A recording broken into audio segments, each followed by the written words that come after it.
नहीं, राहुल गांधी जी को पूरे देश में जाना चाहिए लेकिन उन्हें पालघर भी जाना चाहिए था, जहां साधुओं को पीट पीट के मार दिया गया था।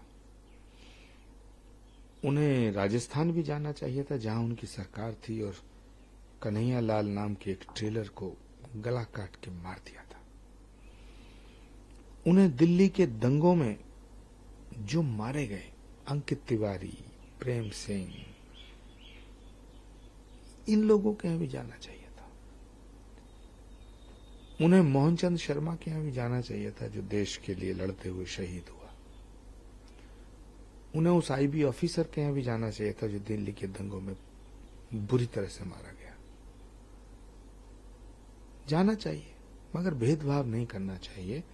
और हाथरस का जो हादसा है, ये दर्दनाक है, बहुत दुखद है, पीड़ादायक है। जिनकी जानें गई हैं, उनके परिवार के दिलों में जो दर्द है, उसकी कल्पना नहीं की जा सकती है। ये संवेदनशील मुद्दा है, भावनात्मक मुद्दा है। इसे सियासी पर्यटन का पार्ट न बनाया जाए। और मैं सभी देश के नेताओं से यह कहना चाहता हूं कि ऐसे हादसे ना हों, इन्हें रोका कैसे जाए, इस पे बात की जाए। जो पीड़ित हैं, उनकी पीड़ा को कम कैसे किया जाए, इस पे बात की जाए। एक दूसरे पे आरोप प्रत्यारोप लगाने के लिए और इस तरह से इसका राजनीतिकरण ना किया जाए।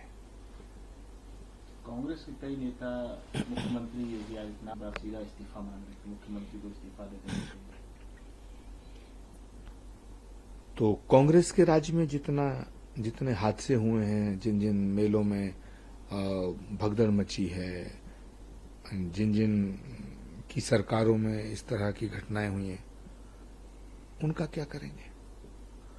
मैंने कहा ना कि इस पर राजनीति नहीं होनी चाहिए।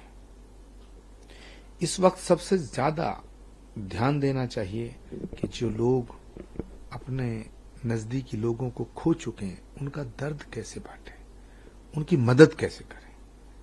और मैं अपेक्षा करता हूं कि प्रधानमंत्री मोदी जी खुद इसमें बहुत ज्यादा गंभीर हैं। उन्होंने अपनी संवेदनाएं भी व्यक्त की जब वो पार्लियामेंट में थे। और मुझे लगता है उत्तर प्रदेश की सरकार दोषियों के खिलाफ कार्रवाई करेगी और सबके इलाज का ख्याल रखेगी, और उन्हें रखना चाहिए। मसला एक है, क्रिमिनल कानून जो लाए गए हैं, उस पर आपत्ति जताई जा रही है। चेन्नई विरोध प्रदर्शन भी हुआ और ये कहा जा रहा है कि संस्कृत के शब्दों का इस्तेमाल किया गया, जिसका हम विरोध करते हैं। तो संस्कृत के इस्तेमाल करने पर पाबंदी है क्या? संस्कृत भारत की मातृभाषाओं में से है। संस्कृत का अगर प्रयोग किया जाता है, ये तो सौभाग्य का विषय है। और डीएमके में तो द्रविड़ मुन्नड़ कन्नम, ये तो वैसे ही संस्कृत से निकला है। अगर डीएमके वाले कहते हैं कि संस्कृत का प्रयोग करना गलत है, तो मैं मानता हूं कि वो डीएमके का अर्थ नहीं समझता। संस्कृत भारत की मातृभाषाओं में से एक है, भाषाओं की जननी है संस्कृत। भारत की संस्कृति, भारत की सभ्यता संस्कृत के बिना कहां है?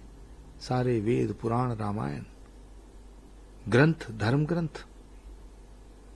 तो मुझे लगता है कि पहले नेताओं को कुछ भारत के इतिहास को पढ़ना चाहिए, भारत की संस्कृति को समझना चाहिए।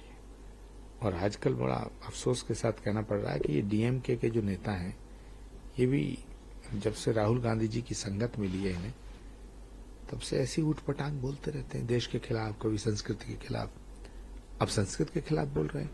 भारत की संस्कृति के खिलाफ भी हैं ये, और संस्कृत के खिलाफ भी हैं। आपको लगता है कि मूल विचारधारा से ये लोग भटक गए हैं, इसलिए इस तरह की बातें कर रहे हैं?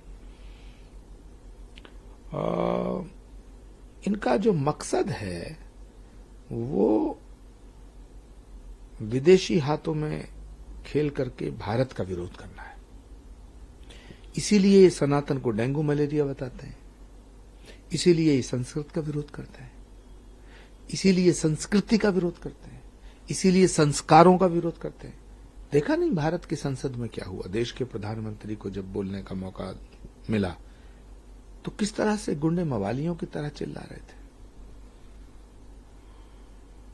कोई सुसंस्कृत व्यक्ति जो संसद का सदस्य है वो संसद की गरिमा को समझेगा, जो संसद की गरिमा को समझेगा वो इस तरह का व्यवहार नहीं करेगा। तो ये संसद के बाहर भी संस्कृति के खिलाफ है, संसद के अंदर भी संस्कृति के खिलाफ है।